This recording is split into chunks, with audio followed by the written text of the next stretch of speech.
Phil and Mick spend a lot of time talking testicles. Phil's an ex-soldier, Mick's still serving. Both are cancer survivors. They've teamed up to tell other young men, particularly soldiers, about testicular cancer, how to spot it and what to do about it, in language they can understand. Phil was a truck driver with the Royal Transport Corps and met Mick in Germany.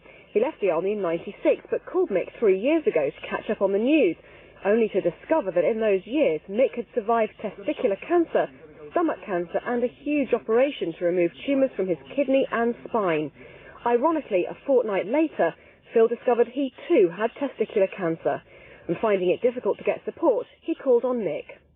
A couple of weeks later, as he said, he gave us a vote and said, look, I've got this, I've got that. So it was a case of, right, Phil, this is what's going to happen. Worst case scenario, this is what you're going to go through, this is what chemotherapy is like, this is what I went through. Each case is different. So just keep us informed, you know what I mean, and crack on. At the time I was down here when I couldn't actually get it. Obviously, because Mick's in the army and he's got enough on his plate as well.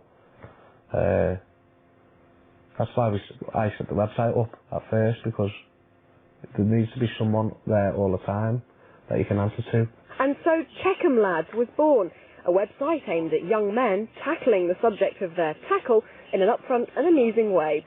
Finding the £3,000 a year to run it is difficult, but Phil has been helped out by his idol Steve White, drummer for Paul Weller and previously the Style Council, who he got to know at gigs and drum clinics. Getting high-profile backing has been vital, and although raising cash is always an issue, raising awareness of the disease became Phil's main concern, and he enlisted Mick to help. It's a young man's cancer, and the pair's experience told them young men don't know enough or even do enough about it. It's hard to say, I've got to know what I'm looking for, so, yeah.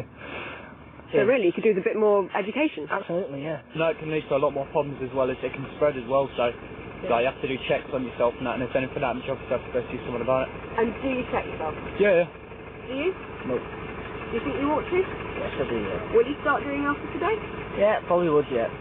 They're becoming more aware of it. Like last year we done lectures on it for the troops that are out there and stuff like that, just to kind of give them a brief oversight and things, what they should be looking for, that kind of thing. TV campaigns in recent years have helped raise the profile of the disease, but Mick realised he already had a captive audience of the target age group as a section commander at 2 log support regiments. What made us want to do it even more is after the talk, feedback. Quite a few of them sort of came up to us and said, oh, we didn't realise what you've been through. We didn't realise that you were involved in this kind of stuff. By the way, I actually checked myself 3 or 4 times during the presentation. So while we're talking to them, they're putting their hands in their pockets and having a good feel at the hand. The message is simple. Check 'em, lads. Victoria Huxley, VFBS Reports, Aldershot.